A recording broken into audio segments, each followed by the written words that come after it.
Happy Friday. I'm Jennifer from the Somerset County Family Community Health Science Department, and we're here in the kitchen today cooking up skillet lima beans. They're going to be mouth-watering. I went ahead and already started the process.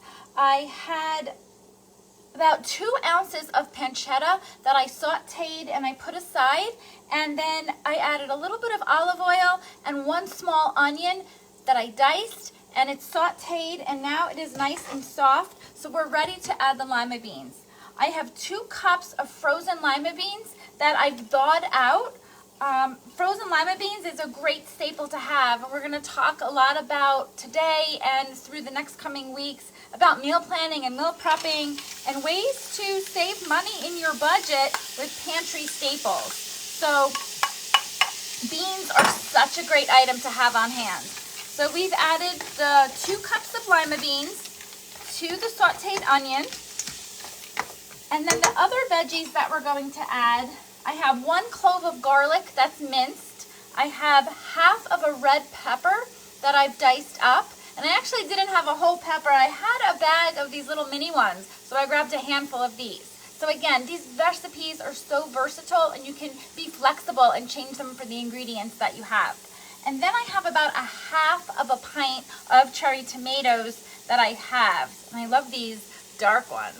So whatever you have, that's going to get added to your lima beans. And we're just going to let this saute and cook through. I'm adding a half a cup of chicken broth. You can use any type. You can use a vegetarian broth.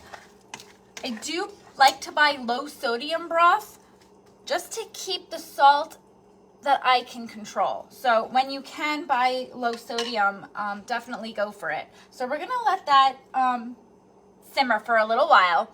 We will add the pancetta in a few minutes. Another ingredient that I have right when we're ready to finish this off is a lemon. So when this is all cooked through, we're gonna zest a little bit of the lemon, because you know I love zest, and it really just brightens your dish and gives it a pop of flavor, and just about a tablespoon of the juice right when we're ready to serve it. So if you've been following our recipes, in the summertime I made a summer succotash with lima beans. Now, if I'm probably like most people, the thought of a lima bean just didn't seem appealing, and it wasn't anything that I ate often. But when I made that summer succotash, everybody in the office loved it.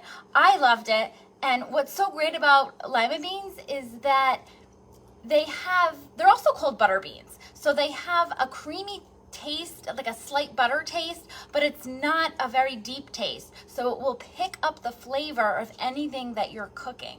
So when we have ingredients like sauteed onion and garlic and the fresh vegetables, in that recipe it had fresh herbs and corn, it really makes for a comforting and delicious dish. So this is kind of like a winter version of that. We're adding a little bit of pancetta for flavor, and we don't have the corn added.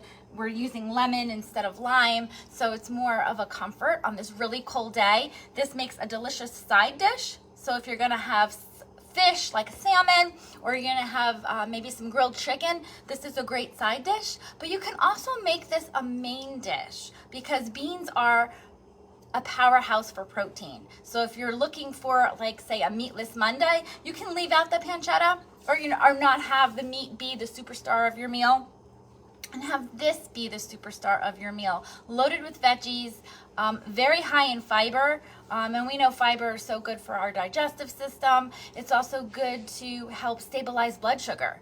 And lima beans have a glycemic index of 7, so they're not gonna spike your sugar, which is great when you're looking for a nice dish and a healthy dish. Okay, so what you do is you kind of let this come to a boil, let this simmer for about 10 minutes. I'm going to add in the pancetta now so that it really adds to the flavor. So this is going to simmer for about 10 minutes. When it's done, you're going to, just like I said, zest a little bit of the lemon, squeeze a little bit of the juice, and you are ready to serve. So the recipe will be in the comments below. I will post a picture when the dish is finished, and let you know how it tastes. It will be amazing. Have a wonderful weekend.